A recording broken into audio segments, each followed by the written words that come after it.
In the Quran, in chapter 5, verse 67, Allah tells the Prophet sallallahu alaihi wasallam, Bismillahir Rahmanir Rahim, Ya ayyuhar Rasul, balligh ma unzila ilayka min rabbik, wa illam taf'al, fama balagta risalatahu. Very deep. Allah tells the Prophet sallallahu alaihi wasallam to spread the message of the Quran. And he told the Prophet, and if you do not spread the message, you did not fulfill the mission of the messenger. So you and I are followers of the Prophet sallallahu alaihi wasallam. If we can afford one Quran, help us join in distributing the Quran. So if you can't afford one Quran, do it. $3. 10 Quran, $30. 100 Quran, $300.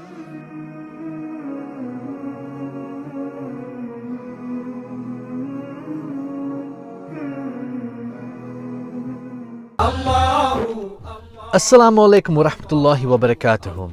If you would like to dedicate copies of one of these publications as Sadaqah Jariyah, continuous blessings for your parents or dear ones who have passed away, or fi sabilillah, in the path of Allah, please give us a call so we can place your names on these dedicated publications. You can call us at 954-986-0158, or you can also visit us at www.alhikmat.com. Allah is the creator of different faces. Allah is the creator of all races. Allahu, Allahu, Allahu, Allah. Assalamu alaikum and welcome to Interfaith Views and Issues on Alhikmat TV 24/7 online. It is indeed a pleasure to have with us in Alhikmat studio Father Johan Johnson. And welcome to the show, Father. Thank you very much. It's really a blessing and a privilege to have you with us here. I'm blessed to be here. Thank you very much. So stay tuned. We're going to talk with Father Johnson about his background, his interfaith relations. He's a teacher by profession, a priest, a man with a lot of experience from Denmark to from Sweden to Denmark to different places of the world. He has served, especially in New York, many years in New York, as the former rector of St. Martin Church in Harlem, New York. So, Father Johan Johnson, tell us a little bit about your background, where you were born, your upbringing, etc. You know, before the show, we touched base a little bit. Sure. And you were born in Sweden, and then you studied in France. And Right. yes. I'm laughing because I was small when I was in France, so I don't know if I was studying too hard. But I was born in Stockholm, Sweden. Really at the beginning of the Vietnam War. And the reason we were there was because my father was very against the war movement and was concerned about his family and the idea of us having to be in the military. There was a draft. Yes. And I have an older brother. And so he decided, we're going to move to Sweden. I was born, and we stayed there just... So your dad was originally from New York? My dad is originally from Richmond, Virginia. Okay. And moved to New York, where he founded a church. And a retired clergyman. Now my father, I got to tell you, my father was 65 when he had me. Wow. So there was about a 30-year age difference between my dad and my mom. And so not only was he 65, but he was doing fine. I think so. He passed away in 1995 at the age of 98. Wow. So my father was born in 1897, and near the last third of his professional career, he decided he wanted to get away from the United States, and So he was a priest, huh? Oh, absolutely. He founded St. Martin's Church in 1928. Wow. And then in 1961, before I was born, my half brother took it over. And he served as rector from 61 to 98. And that is in Virginia? That is in Harlem, in New York City. Harlem. In Harlem, yeah. Okay. And then I took over in 1999 and served as rector till 2015. So for 85 years of the organization's existence, there was always a Johnson Yes. that was in charge. It was first my father, then my brother, and then me. You are from a very blessed family. Well, I feel lucky. I think we're very lucky here to have you in our Hikmat studio to talk a little bit. And you know, Father Johan, that's what our viewers love to view, to listen, to get that experience from people like you, your father, his background, from the church, St. Martin's in Harlem, New York, then your brother, then you. That is phenomenal. That's the kind of thing that we don't have nowadays. No, it's a blessing. I got to say it's a blessing, but it's also a weight. It's a weight because when I was trying to do things in Harlem, they're like, "Oh, that's the little baby who used to run around the church." So it's hard. What Jesus says is you have to leave your town to become known. And so I sort of set off on an odyssey in 2015. And now I'm blessed to be in the Miami area. Yeah, but I must again remark, your father, a baby at 65, there are very few people like that nowadays. Yeah. Once upon a time it existed normally, but you don't have those kind of people alive again. That's true. Now my mother, my mother joked with me, she passed away in 2015, in fact. And she joked with me that I wasn't a planned baby. You were not their plan, but it was God's plan. Thank you. I like that. It was not their plan, but it was. So how old was your mom when she passed away? She was 92. And your dad was 98. 98. Right. These people were blessed, eh? Yeah. It's the prayer, it's the lifestyle, and these are the kind of things I think the generation nowadays need to hear.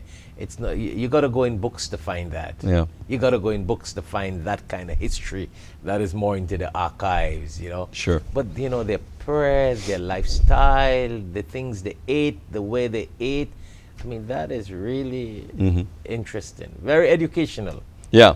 So I spent a lot of time as a kid going to Europe because every time my father would go there, he was a retired clergyman, a retired African-American clergyman from Harlem who didn't speak Swedish, didn't speak Danish, didn't speak, French.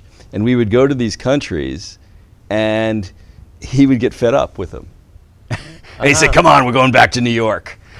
And we would end up back in New York. And so New York has always been this draw for us because of the multicultural nature of the city and because of my father's experience there. He ran a church and had a wide swath of people that he was involved with. So So that's how you grew up in Sweden. Yeah.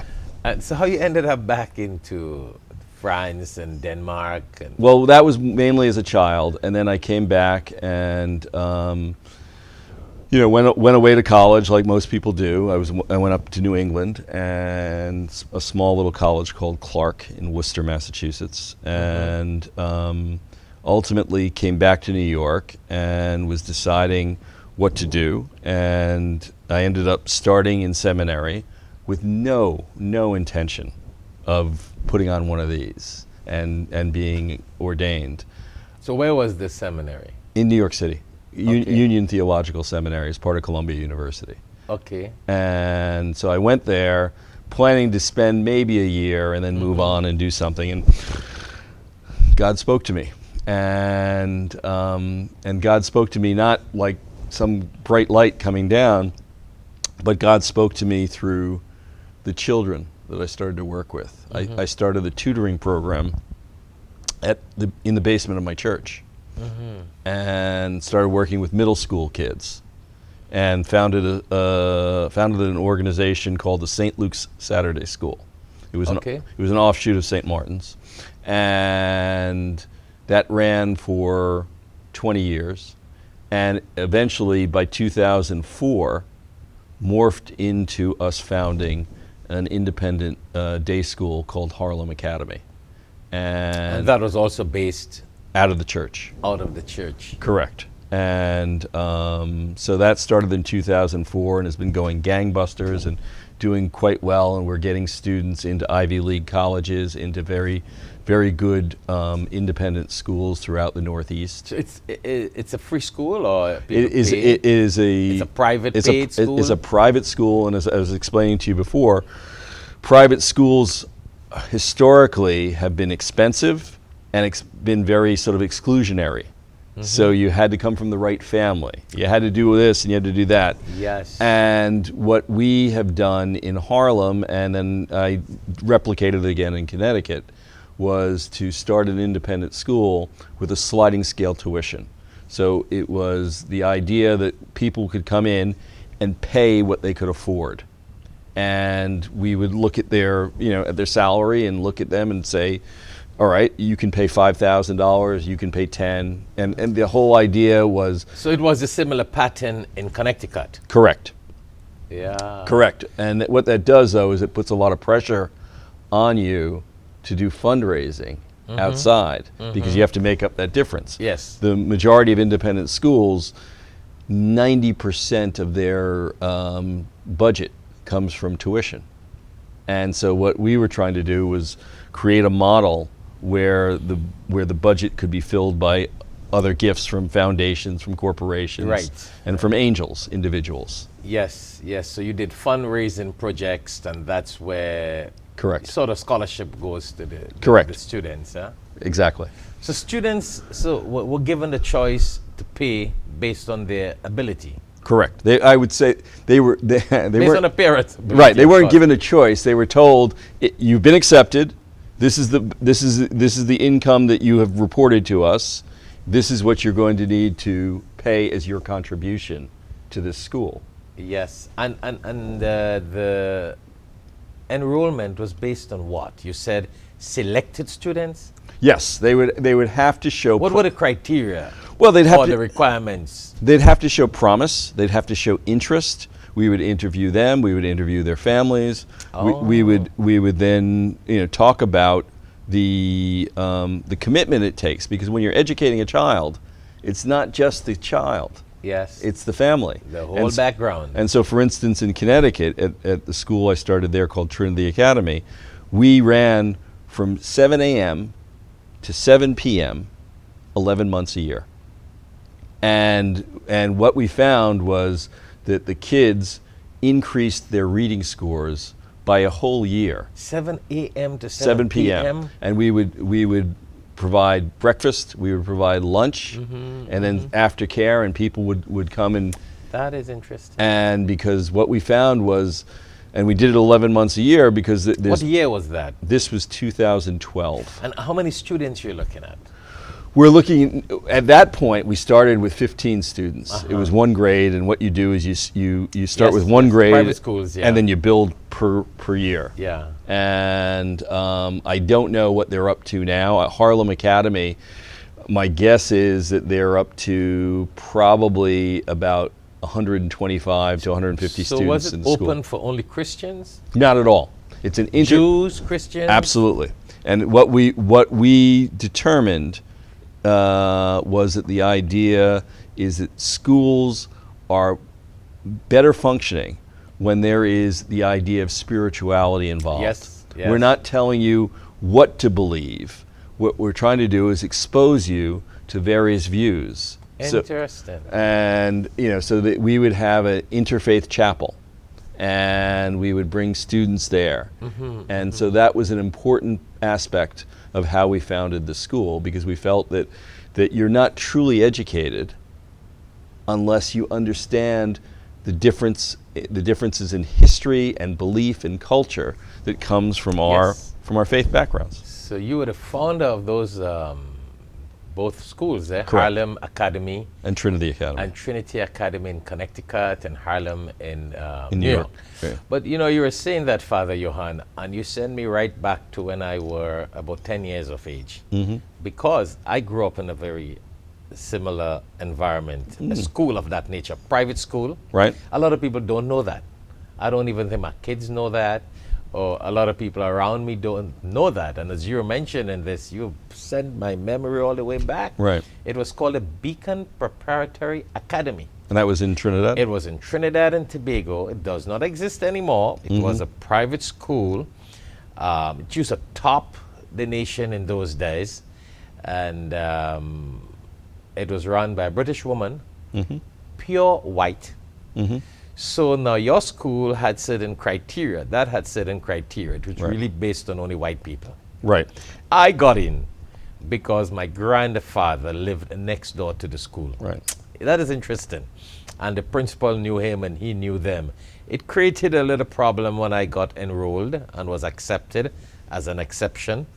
But those were those days when the British were very heavily influential in the Caribbean because the British ruled, you know, the colony sort of lifestyle. Yep. And we had to pay. It was, you talking about, it was in the 60s. Yeah, I think it was in the 60s. $100 a term, I think. Which was a lot of money then. Yes. Yeah. Yes, there and then. So you were talking about that school and the environment, but I learned so much because it was based more on a kind of class. It wasn't that it was only segregated only for whites, not really. Right. But that was the class.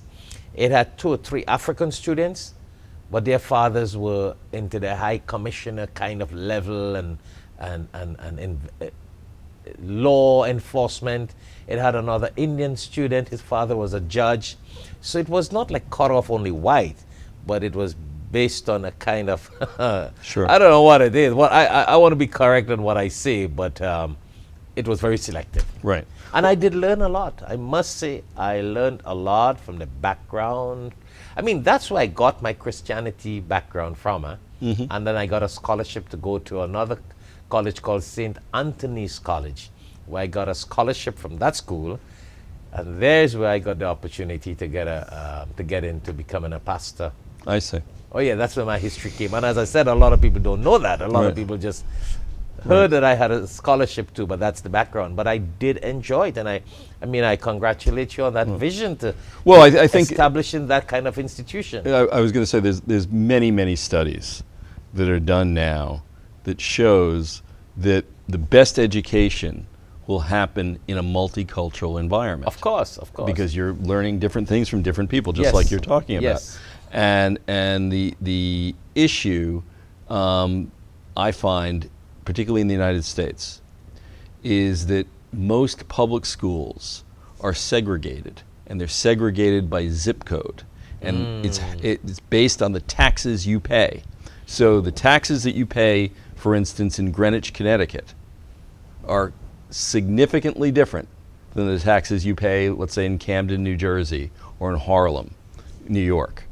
And that money is going to go into those schools.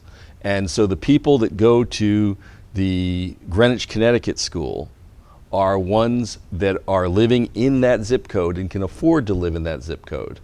Independent schools, however, attract people from all over. Right. And people want to go there because So you have the diversity. Correct. To me, that's the difference and the wonderful thing about independent schools. Yeah, and then it was not that it was elite, but it was more, it was technically, that's been elite when their vision is straight and their purpose and objectives are all there, as opposed to just a zip code and anybody and anything comes in. Correct.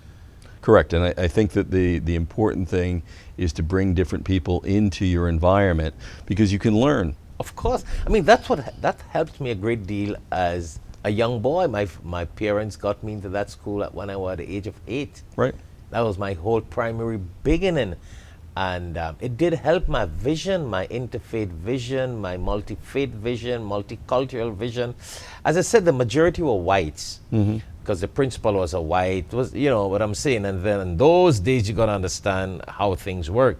But then when I sat down and I look at it after, it was not just about race. It was about people would have a different vision. And culture. And culture and intellectualism. Sure. So that was their style of screening the students, I would want to think. Yeah. But I mean, that's why you are in the teaching career, and I think we need a lot more people like that. Nowadays, though, what I've seen some private schools, but it's more or less like public, huh? It has become very commercial. Well, what do you think about very commercial? Well, I think I think many of the private schools are doing the best teaching available, and because they're not constrained by state mandates and the various things. Okay, yeah. But what private schools or independent schools, it used to be called private schools, now they're called independent. What they are constrained by is their finances. So what we're concerned about at St. Mark's School is we're trying to grow the population. We have a wonderful new head of school, a gentleman named Dr. Tainter, Spence Tainter. I'd recommend you bring him here and speak to him as well. So he's the head of school, and I'm the head of the church and school, but he's the head of the school. Right. And so Your overall director. correct. Well, as you said, the interim rector. Right, exactly. Of the St. Mark's Episcopal Church. Church and school. And so what And this is located where? This is located on East Oakland Park Boulevard in Fort Lauderdale, just on the border of Fort Lauderdale and Oakland Park. Okay, beautiful, yeah. And so what I was saying was the constraint that we have at St. Mark's is to try and build the enrollment, because when we can get more students in, then our finances get better, and then we can offer more programs. And when schools shrink, then they clearly their programs have to shrink. Yes. And so that's the crux of the matter, that from all independent schools, not just St. Mark's. Of course, and the programs are pretty expensive. Correct. I mean, correct. You got to keep up with the curriculum. You got to keep up with science and technology, and Correct. all the different things out there. Out of all the schools, I think I was told, out of all the schools in the Florida Independent School Association, there are 5 which have land that borders on water. We're one of those 5. And so we have, for instance, one of the things that we have that is both a blessing and sometimes a curse is that we have that water and we have a seawall, and that seawall is now being eroded, and we have to fix that seawall, and that's going to cost a great deal of money. But at the same time, what Dr. Tainter and I are working on is the idea of not just to fix the seawall, but to then expand it. And now we're going to try and put rowing and sailing and having STEM classes there to work on the idea of, well, what does it mean to have sea levels rising?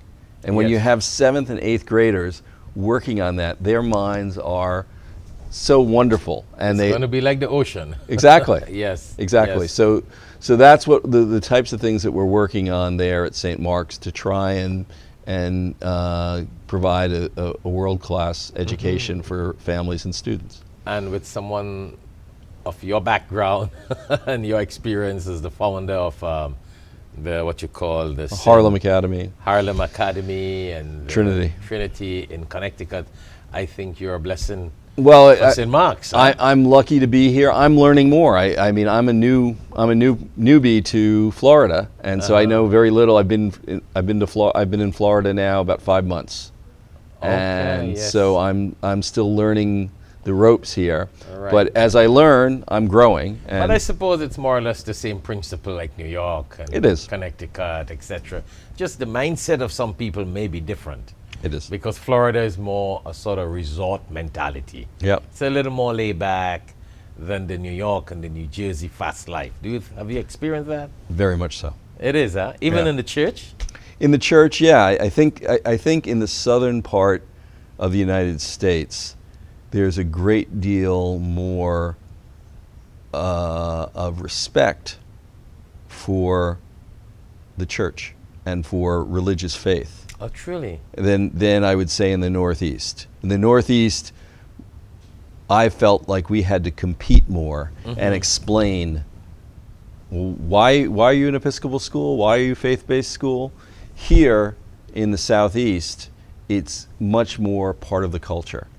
And so I think that's a very good thing and helps Very us. good. Yeah. And I think one of the reasons for that is because of Florida being that senior citizen kind of majority people once upon a time. Now it's getting different, but it is. You cannot get rid of that. A lot of people from all over America come and reside here.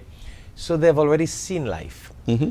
And they look at life differently, as opposed to people in the north. They are now building a materialistic world.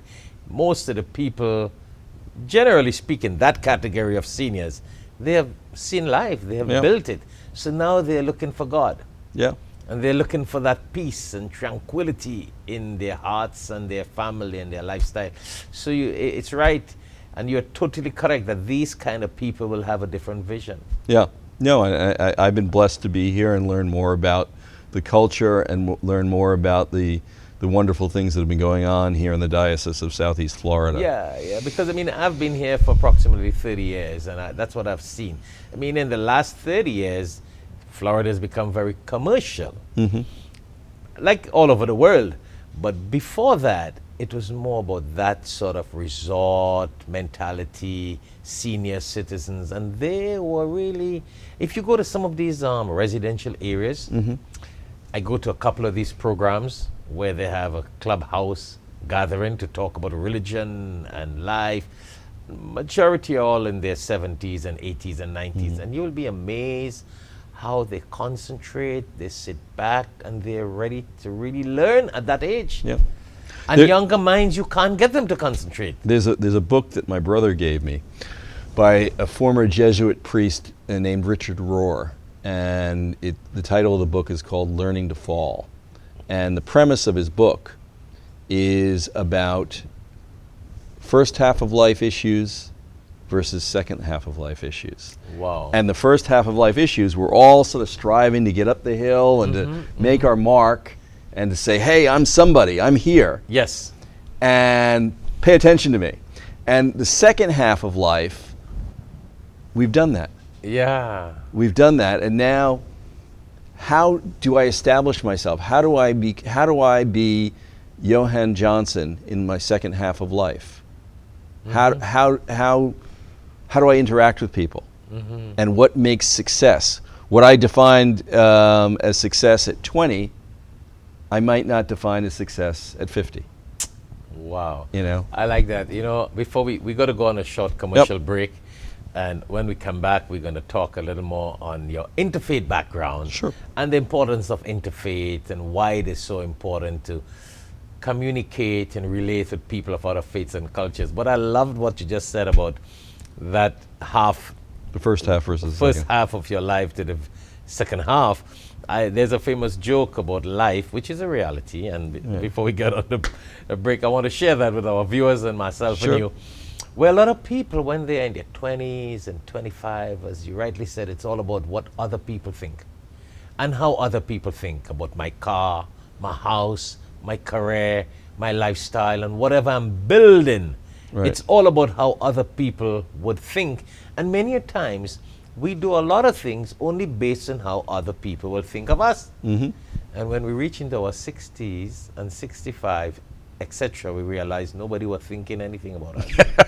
That's right. Nobody cared about us. Right. We were just living half of our life to please other people. Yep. And now, when it's at this age, we're ready to live our life to please ourselves. Yeah. And that is such a true thing, huh? Haven't Yep. you noticed that with people? Yeah, absolutely. Well, and that's when all the things you spend that first half of your life making, at this age you realize you don't need it, so you start giving it away. Yeah. Anyhow, stay tuned. We are talking to Father Johan Johnson, and he is the interim rector of St. Mark's Episcopal Church, a man who was the founder of and I want to make sure I get these right, St. Martin Harlem Academy. Harlem Academy and Trinity Academy in Connecticut. Pleasure to talk to him, to have him in the studio, Alhikmat studio. We learn a lot. Our viewers worldwide definitely will learn a lot, and we will continue our conversation on some interfaith issues and views after we return from the short break. Thank you very much. Assalamu alaikum. Allah gives hikmat, wisdom, to whomsoever He wills. And whomsoever is given wisdom is certainly given a lot of good. Only the people of understanding will benefit from the reminder. Tune in to Alhikmat TV for khutbahs, lectures, and Islamic reminders. Assalamu alaikum wa rahmatullahi wa barakatuh. Assalamu alaikum and welcome back to Interfaith Views and Issues on Alhikmat TV 24/7 online. Once more, it is a pleasure to have with us in Alhikmat studio Father Johan Johnson, the interim rector of St. Mark's Episcopal Church here in South Florida. So welcome back to the show, Father. And I know we had a beautiful conversation on your educational background and experience. And so tell us a little bit about Interfaith, your experience in Interfaith and people of different faiths, etc. Well, when I left St. Martin's in Harlem in 2015, I went to a rather prestigious boarding school called the Petty School, right outside of Princeton, New Jersey. And it's a multi-faith school that was probably 30% Roman Catholic, 30% Jewish, probably 5% Muslim, and a smattering of this and that. But it's interesting. What they talk about these days is they talk about another group called the nuns, N-O-N-E-S, that they have no background. I like that. They just don't have, their parents didn't give them any background, in the church, or in the mosque, or in the temple, and they are, by tradition, perhaps they go to church, maybe on Christmas, maybe, but don't really have a background. And so what I spent a great deal of time doing was bringing in various faith leaders to try and expose those kids, 9th through 12th graders, to various backgrounds and faith traditions. Because I think, as I said, I think it's so important to have an understanding of that. But too often I find these days, families will say, we're not really sure, we're going to let Johnny or Joe or Raheem or whoever, they'll decide when they grow up. Yes. But by doing that, they're making a decision. They're not making a decision, and that in itself makes a decision and robs, in my view, the child of a rich heritage and a background of, well, gee, this is what Muslims believe. This is what Christians believe. This is what Jews believe. This is what Sikhs believe. And I think that what my experience was in New Jersey was that the kids, if they couldn't quantify it, it didn't help them to go to Harvard or Yale or Princeton. It didn't mean much. Yes. And I think that what religion does, no matter what you believe, religion provides the idea of transformation. Yes. And too often in this society, we're in a transactional relationship. You give me this, I'll do that. And I believe much more in a transformational relationship where I'm going to do this not expecting anything in return. Yes. But by giving, I'm actually receiving. Of course, and that's how people of God are supposed to think. Sure. And I think some of those parents who left the children to their own designs. And desire, those are the kind of children that tell you today, well, my parents were Muslims, my parents were Christians, my parents were Jews, but I am of no religion. Correct. And I think that's the point is very sad, because that's why you're parents, and that's why God blessed you or God entrusted you with these kids to give them some vision and guideline. I mean, they will make the decision on choosing what they want and how they want to pray and how they want to believe. But as parents, you need to do some sort of guidelines and some sense of direction for them. Absolutely. As you do with education, biology and chemistry and mathematics. Yeah. Why don't we give them some vision and direction in the line and path of God? I'm fighting that battle every day. Yeah, I see parents do that. They enforce on their children why they must learn English and Spanish and maths and chemistry and biology, but you don't give them a vision on God. That is sad, eh? I truly believe that, and I think that it shows in our culture throughout the world, and particularly here in the United States, there is a lack of belief in institutions. We don't trust the government. We don't trust the church. We don't trust banks. We don't trust, name it. We don't trust these organizations and these institutions because they create this establishment, and the people in the establishment quite often are looking out for themselves. Yes. And so I think that it is a very sad day, and I think that however, there is a great deal of light that God continues to shine upon us, and we just need to be open to it and looking for it and have some more trust. So a person with your background of education, a priest, a father priest, Yep. a family of priests, Yes.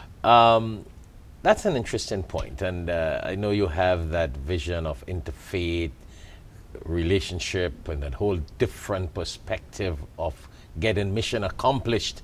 I think time has gone. We have a lot of interfaith talk going on, a lot of interfaith meetings and dialogues. That's excellent, and we need that. Those are the basic grassroots thing. But tell me, with your New York background and New Jersey and now here, from a godly point of view, and this just came onto my mind as we were talking, and that's what I love to have, a natural conversation. Those parents who tell children about that, or tell people, or let the children make their own decision, as you said before, blank minds when it comes to God. Right. Let us turn a little to gun violence. I mean, this is very complicated, but throughout the world today, we have a lot of crime. Yeah, absolutely. There are a lot of crime. Anywhere you go now, there are a lot of crime. And there are a lot of people in a lot of countries who got a lot of things in place that keep down crime. But it doesn't mean that there isn't crime. Keeping down crime means that crime is there. Right. You just keep it down. So, my opinion, and I want to hear your opinion about it. I always believe that God is the solution to this. And because a lot of people don't have God in them, that's why you have a lot of crime. Yeah. No, How would you explain that from your experience? I think that there is a great deal of sickness and sadness and lack of connection with one another. When we have a lack of connection between people, there's a lack of a connection between me and God. Because for me, right now, you're God. I'm seeing your God inside you. You should be seeing God inside of me. And the way I treat you is the way I treat God. Of course. And when you have... Because it's because of God that we connect. Correct. And because of our connection with God, who taught us to connect, we connect. Correct. And when you have people like, a few years back, a guy named Dylan Roof, who walks into, I think it was in South Carolina, walks into a church and shoots up people. Or you have the guy in Vegas shooting people from a hotel. It is... A guy walks into a synagogue, shoots people. A Correct. guy walks into a mosque in New Zealand, Exactly. shoots people. I mean... It's mind-blowing, but that's a symptom. That what's really going on is this lack of connection we have with one another, where we would allow people to fall away from the idea of our connection to one another. And so I think it's certainly we need gun safety, absolutely. And I look around at the various politicians who are running for president now, and I'm saddened by the fact that we don't have people who are strongly raising that up. I think I believe myself that the former mayor of New York City, Michael Bloomberg, spent a lot of time working on this since he's left, and so I'm hopeful and interested to hear more from him. But that's dealing just with the wound and putting a Band-Aid on it. We have to cure it from inside. Of course, and that's where God comes in. Exactly. God is the prevention to gun violence. Yeah. I know some of our viewers there probably saying, well, what about religion and those who went to war in the name of religion? You know, I have always told people very simple. That's not the religion that went to war. It's man who used religion for their own personal political whims and fancies, their personal agenda. Absolutely. They use the power of religion, the strength in religion, to defend their own ego, their own desires, and they go to war with other people. And it could be any religion, Judaism, Christianity, Islam, wherever you have these extremists and radicals who use religion to kill other people, it's all about your own personal power. Yeah. And that's just the bottom line. I tell people, so you cannot blame God and you cannot blame religion. Yeah. But now when I look around in the world and I see the kind of crime that goes on and the kind of murdering, I mean, it's sad. It's because people don't have God to turn into. People kill themselves. Yeah, yeah, absolutely. And I think it's a shame that people will use religion as a crux at times. I did my doctoral thesis. I have a PhD in educational administration. And I did my... I should be saying Dr. Johan Johnson. I apologize for that. That's okay. I apologize for that, yes. So I did my PhD at Fordham University in New York City. And what did you do your PhD in? Educational administration and urban education. But we missed that out, man. Yeah. That's the key thing. You got a doctorate in education. Correct. After seminary, I did that. And ministerial. Correct. And so I did my thesis, my doctoral thesis, on the idea of religion and public policy. And so I went around and I did a case study, and I interviewed religious leaders and I interviewed political leaders. And I went to the political leaders and I said, gee, if you're bringing a certain policy to bear, how important it is to get the imam, or how important is it to get the bishop, or how important is it to get the rabbi to support you? And the political leaders looked at me and said, if the religious leaders support me, then I think it's important. If they don't support me, I ignore them. And so essentially, if you're going to help me, I'm going to roll you out, put you in your gown and your clerical collar. Yes. And that'll show that I've got support. If I'm opposed to you, I'm going to keep you behind the cameras. And so it was telling to me that politicians were very sort of transactional. I think it's all about a deal. Exactly. It's all about a transaction. Exactly. It's all about a deal. And talking about that, because a man with your background, a doctorate in education and religion, and your background of education and churches, etc., I think, unfortunately, that politicians do not realize the fact that the people that they try to get to vote for them and the people that they're trying to rule or they are presiding over, that's why you call a man a president. Yep. He presides, he's overall the president in charge. If they would only get the God-conscious minded people, it may help them think a little different. Yeah. But I think and I'm just going on what you have said, it's just like they don't care. If the religious people join them, okay. If they don't support them, they don't care. They then please the corrupted-minded people. And when you have to please corrupted-minded people, you will do corrupted things. Yeah. What politicians are very good at is going like this and figuring out where the wind is blowing. And then they get behind that wind and say, all right, and if you're talking about gun safety, many of the politicians feel the wind from the NRA, the National Rifle Association. And if gun safety groups start to be a big thing, they'll say, okay, we're into gun safety. Unfortunately, politicians don't lead and they don't take a stand because they're getting up trying to get your vote. So they go with the wind, right? They go with the wind. And I often joke that if there was a politician who got up and said, vote for me because I want a job and I want health care, I would vote for them.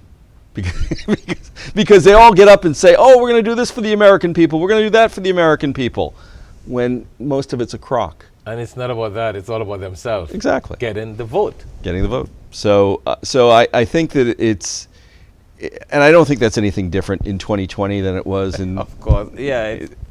And they just do and say, well, actually not do. They say Right. what the people want to hear. Exactly. They talk about that to get the vote, but it doesn't necessarily mean that they're going to get it done. But I think that the important point that you're bringing up is that there needs to be a strong group of interfaith leaders who are getting up and as a concerted voice saying, this is what we stand for.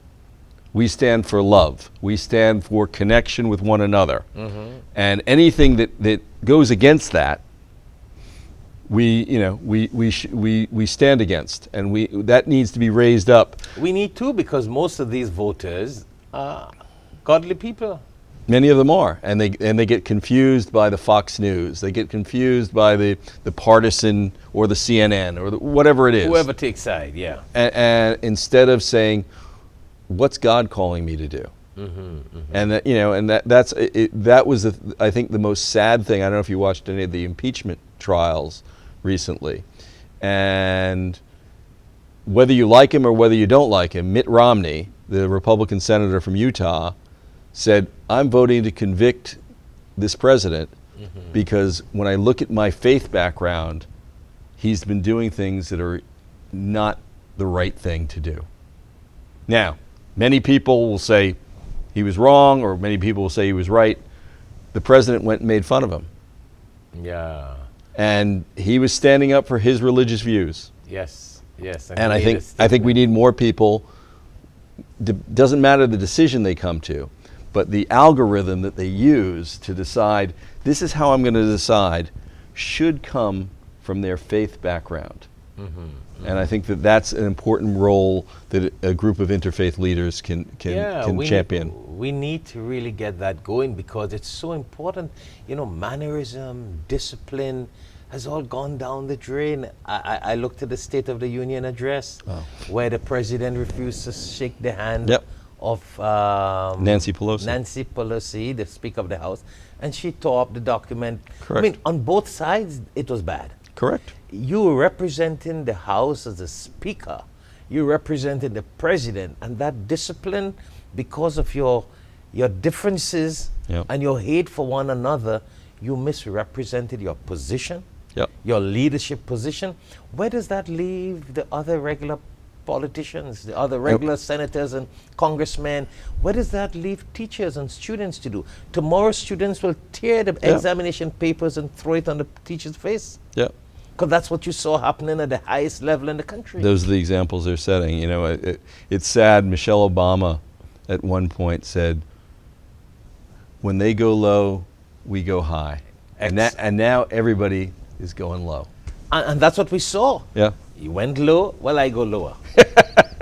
It's like limbo. You're doing the limbo. Yes, and I was very much, and I got up and I told people in joint gatherings, Republicans and Democrats, I said this has nothing to do with Republicans and Democrats.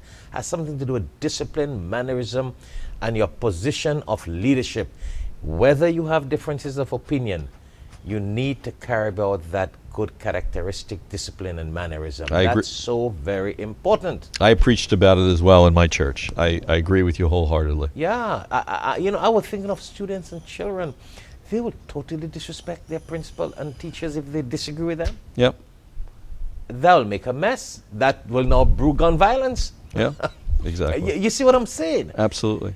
And that's the kind of level I think the interfaith people, the religious leaders need to come together and say, hey, Madam Speaker, hi, Mr. President, we don't care about your Republican-Democrat differences. You keep that within the House and the Senate and in the political arena. But when it comes to your leadership that God blessed you with, you demonstrate the position of leadership for the future generation and betterment of this country. I think they need to understand that. I think that understanding comes from growing up with a faith tradition. Yes. And growing up and recognizing, I'm not just speaking here about me. I might have particular thoughts about this candidate or that candidate, but what I do feel strongly about is my connection with you. Whether you're Republican, Democrat, or Independent, doesn't matter. And I think the important thing is to have that respect respectful dialogue. Of course. I tell my students that a lot of times. I said, listen, when you're in a religious garb, you represent not only yourself and your name, you represent your religion, your belief, your lifestyle. You got to act even better. You got to sacrifice your personal egos and act better. If you have no garb on, you're still a human being. You got to represent the qualities of a good human being. So come on, what are we doing? What has happened? Sometimes we forget our religion, our position, the fact that we are human beings.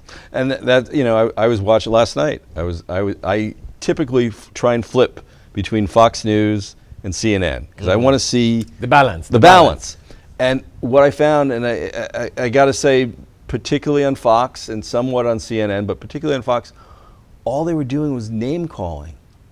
They were making fun of people and saying, "Oh, they're a bad person," as opposed to saying, "This is their position, which we don't agree with, but this is their position." But it gets better ratings to say. Yeah, I know. That's a whole different kettle of fish. Yeah. Well, Dr. Johan Johnson, it was really a pleasure talking to you. Thank you so very much. I greatly appreciate it. We discussed a lot, and I'm sure viewers there will benefit a lot from your background, your education as a pastor, a father, coming from a family of priesthood sort of background, and your educational background, and being fond of the different schools and academy in Harlem, New York, and Connecticut. I mean, it's a blessing to have you, the kind of vision, the kind of thought, and I think that's what we need, and that's why we talk and invite people like you on this show, so we can get that kind of vision out there, whether the politicians, the students, the children, people of different faiths can benefit from this sort of conversation. Well, so thank you very much. Thank you. I greatly appreciate it. It was a blessing to have you with us, and we surely will have you come back and discuss other aspects and different topics. So thank you also very much, our viewers out there, for taking the time to tune into Alhikmat TV to view this program. You can tune into Alhikmat TV 24/7 online. And thank you very much again. And you can pass this message on, check us out on YouTube, on Facebook, and all the different social media, so you can benefit and you can share this message to your friends and colleagues worldwide. Thank you very much. Assalamu alaikum. Since 9/11, there has been a great fear of Islam. We need Muslims, I always say, to speak up in this country. Much of our Islamic community is perceived to be insular. Most Americans have never met a Muslim or are not aware of having met a Muslim. Most people don't have enough education in terms of what the entirety of Islam represents. It's very easy to hate someone or to put stereotypes on people that you've never interacted with.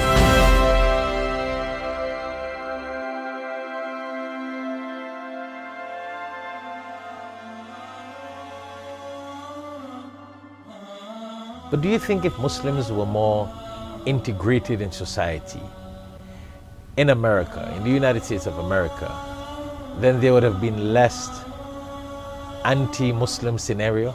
I think it's even more important that our clergy speak up. They are, after all, the moral force in our community. You see, the Islam that is celebrated is one which opens its doors. Having this type of dialogue in terms of a community outreach, or something that Muslims have to do is go out just like you do and inviting non-Muslims to the iftar.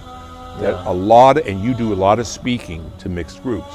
We have to change the language from us versus them to a language of we. I believe that if we can stand together against the forces of hatred and be unified in this country, then we can do wonderful things. Bringing us together to enhance the beauty of humankind. I think religion can be such a powerful force for unity. Of course. We've made it into this powerful force for disunity. Keep trying to understand each other and care for each other and keep building a world community, because I believe that's what God wants for us all. And I'm in their mosques and they're in my temple, and it's been a phenomenal experience. I've had a very warm and welcoming experience from all the brothers and sisters in the community. That every human being is either your brother in faith or brother in humanity. In Arabic, the word is lita'arafu, so that you will learn to understand one another.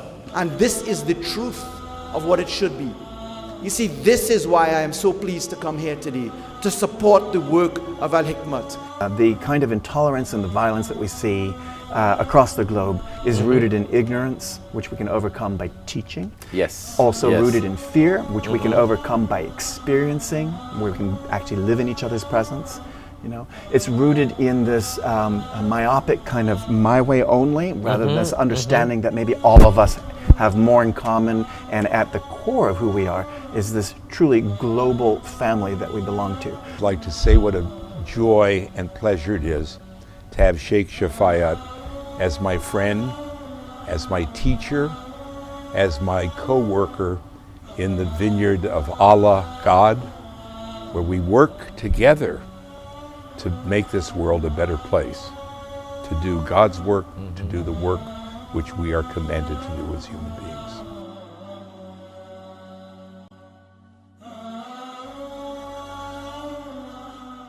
Assalamu alaikum. Royal Bengal Trading, importer, exporter, wholesaler of Bangladeshi Indo-Pak groceries and spices. We specialize in various authentic Indian masalas, juices, flours, rices, and spices.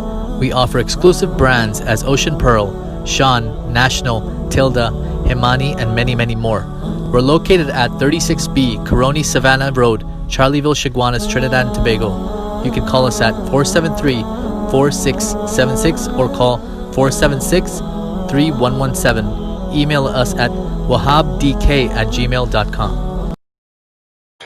Fens, the single largest specialty retailer of residential and office furniture, consumer electronics, home appliances, and household items in Trinidad and Tobago.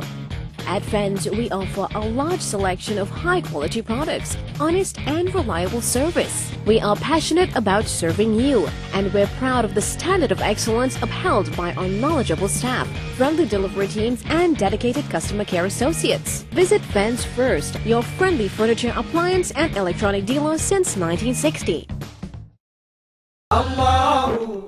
Assalamu alaikum wa rahmatullahi wa barakatuh.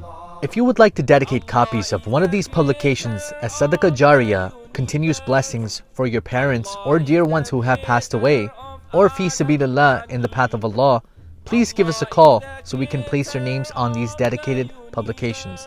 You can call us at 954-986-0158, or you can also visit us at www.alhikmat.com. Allah is the creator of different faces. Allah is the creator of all races. Allahu, Allahu, Allahu, Allah.